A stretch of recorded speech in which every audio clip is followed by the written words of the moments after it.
oil change, 718 Cayman. I'm certain the Boxster is not much different. So this being a 2019 Porsche Cayman GTS, 4-cylinder, of course.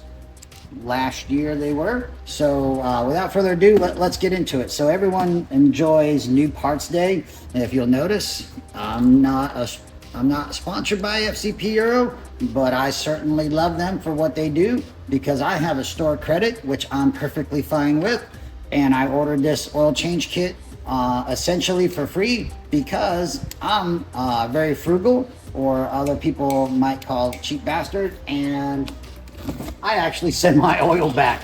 I've actually sent oil filters back as well, just as a giggle to see if it's gonna work. But here we're gonna check out their packaging.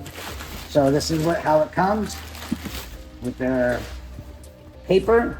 And I did allude to that I was going to use or do a spark plug change. That's a spark plug, but I am not happy. This is not cool. Oh, thank goodness. Boy, packaging. Everybody knows what that looks like. That's a screw on. Ha! Thank goodness they put the correct one inside there with the rubber packing. Oh my, I was about ready to lose it. All right, so here's our oil. I switched to liquid moly. Again, I'm not sponsored, but I've had pretty good results. However, I do change now doing track and autocross. I do change somewhere between 3,000 and 6,000 miles. So I've done a couple of torture tests on this, and it did not stand up to what I was asking of it, nor probably any oil would. So I learned to go ahead and change it out early. And if you're using FCP Euro's program, it's essentially for free, and don't abuse it, right? So I've seen some people comment and heard people comment that, oh, it's not a free, get a 100% refund, and they do store credits now. But hey, I got this essentially for free. No, go try that at Walmart. So just to say, I am not happy though that a couple of spark plugs came out of their packaging. So we'll have to check the gaps and make certain that our gaps are 100% accurate before we put those in. Because I will tell you, I was a turbine engine mechanic, not a combustion engine mechanic.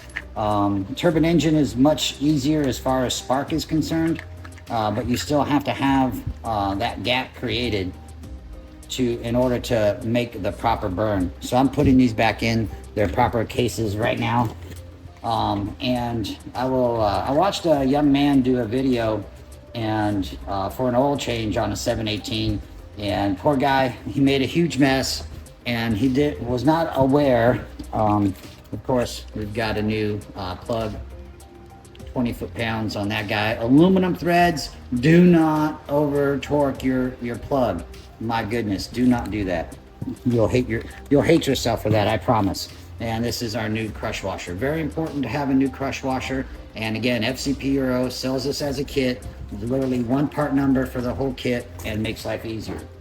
So this is the magical tool I had laying around in my toolbox, and this end snaps up into the scupper drain on the oil filter housing. Like I said, that young guy made an absolute huge mess because he did not use a drain tube on the scupper that is actually designed for this, so that you do not make a mess because of where it's located up over the transaxle.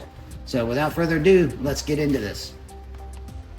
Okay, so I'm underneath the car now with my eye protection on, and those of you who have never done this job, this is what you're gonna see when you get the car lifted and slide underneath of it, is this body panel. I'm not certain of the name of it, but this guy right here has some T25 screws, attachment bolts to them, and we'll get these off and get this panel removed. Also, there are a couple of 10mm plastic. Again, be careful on retorquing these. Little German torque is all you need, good and tight, right? Don't over torque these guys. Again, you'll hate yourself. for over torquing your plastic hardware. So without further ado, let's get her off and see what the oil pan looks like. Okay, so this is what she looks like without the panel on. There is the oil drain plug, and we have our downpipe going from the turbo, coming from the turbo. I don't know if you can see my cat. So here we go. Here's the cat. Here's the turbo. And it's very, very hot because I have it to operating temperature before I got her up on the lift and getting ready to drain her. It is an 8mm. Sorry, trying to find my 8mm. Anyway, that's 8mm right here. And we'll just unscrew that. I'll get the pan underneath of it before I do that. So without further ado, let's get her draining. So again, or not again, but I have a still photo, hopefully I get it here in the video, of my oil analysis program that I do with Blackstone Industries. They're out of Indiana, and I have religiously done this with this car, every single oil change. They are fantastic, and I cannot recommend them enough. So at this point, hopefully I'll get that still photo of the kit that comes from Blackstone. Alrighty, I certainly don't want to insult anyone with the obvious here who's done this before in their life. So we're upside down, right? So always want to righty-tighty, lefty-loosey. And I've got to remind myself as well, right? So now we want to be in an advantageous position. We want to keep our hands up higher than the oil coming out, so it drains down. Instead of being angled like this and having the oil drain down your arm and into your armpit, right? So if you notice, not in all my videos I wear gloves. However, to protect my delicate skin, I have some gator gloves, ribbed for my protection. And so without further ado, let's get into it. Righty-tighty, that's right, and this is left. Again, reminded myself, there we go, breaking torque. And so the idea is you want to maintain positive pressure up until you're ready to let this baby roll. Now I have my sample tube ready. Okay, so there we go, and we're gonna let it roll. There she goes, and without too much mess, right? So we'll drop this plug off on the edge. Get my ring. Put my wrench down and get. You don't want to take your sample right away, right? You want to let some oil and get the contaminants out. So if you notice, I've got a pair of pliers. I'm telling you, if you've ever done this with hot oil, pliers are the trick, baby, because it will literally burn your fingertips. You will hate yourself. So with that, we're just going to let her drain and clean up my little mess that I have. Not too bad. And so with that, let's go to the filter housing. Okay, I do apologize, everyone. I got ahead of myself just slightly. So I'm going ahead and put the new drain plug with the new crush washer in there. Still draining a little bit, but I think we'll be all right. Again, being very careful not to cross this guy. Again, you'd be replacing your oil pan or chasing those threads out, wishing you had not cross-threaded it. So let me get this torqued. And hey, with the good thing about draining just a little bit, trickling out, you don't have to worry about oil in the threads, but you gotta be very, literally, that's it. That's amazing. Put a little sugar on that. All right, so that's it. Let's go to the filter. Okay, this is not gonna be very easy to do with single-handed, but what I want to point out, and I'm gonna try to get my drain tube up here. So this right there is the end of the scupper drain. I'm touching it right now, and that is your filter scupper, and that is your filter housing up there, the thing that looks like the end of the Zeppelin or a blimp. So I'm going to get my handy-dandy drain tube up onto there. Boy, oh boy, is this a depth perception test. So there we go. We got her installed. and I'm gonna firmly push that on there after I pause the video. So stand by, please. But this is where you attach the drain, and so you don't make a giant mess pulling your filter out of the assembly, utilizing the embedded or engineered scupper drain. Okay, so time for the filter bowl assembly to remove the filter. This is the shorty version of the filter bowl tool, and if you can see, hopefully it's HAZET 2169er. It is made in Germany, so you know the Germans make good stuff, right? Who is that cat? The infomercial dude. Anyway, don't be afraid of using all of your extensions for this. You'll thank yourself. Getting this up and over the transaxle can be kind of a chore, so I have my universal. Again, a trick, this one's not too worn out, my universal that is, so you could put a single roll of tape over top of your universal joint to make it a little more stiff with an F. Shout out to the Zohan. So but if you have a newer universal, you don't have to worry about it. Again, putting a single row of tape on it will allow it some stiffness, if you will, so it's not so floppy. So let's get around.